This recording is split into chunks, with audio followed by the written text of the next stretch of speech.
Okay, wooden wedges are these kind of pieces of wood. You have a painting, and your painting maybe sometimes is sagging. In this case, my painting here does not show any sagging, but at this corner, if you can see here, it has been under pressure because I was storing it for a long time. So what I'm doing is to put some of these wedges there to slightly stretch it.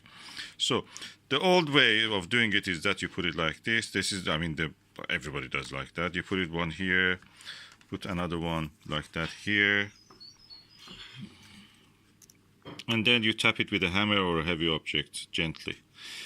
But when you look at the old masters' work, what they do is actually different.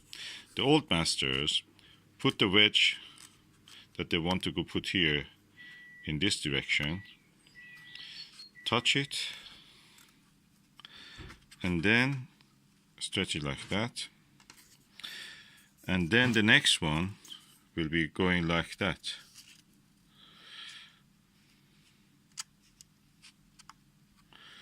In the wedge which is under here, if I find it. Yeah. So now you have a very firm wedge that will actually work for you. You just tap it after this. Tap it gently. If you have a ballpoint hammer, you can just use it, or you can just use any heavy object, gently just tapping it. And that will stretch your canvas. And that's what I'm going to do now. What will happen is that when you tap this, like the way I showed you, the frame of the painting, the frame, when you tap it on here, the frame actually guides it to the hole. It very beautifully sits there. With gentle taps, it will be more than adequate. But the other way that I showed, and everybody in YouTube always says you to do this, is just practically distorts the frame a little bit, leaves a gap also, and it may not be also even strong enough. This is the way which I've studied the old masters, and the old masters do it like that.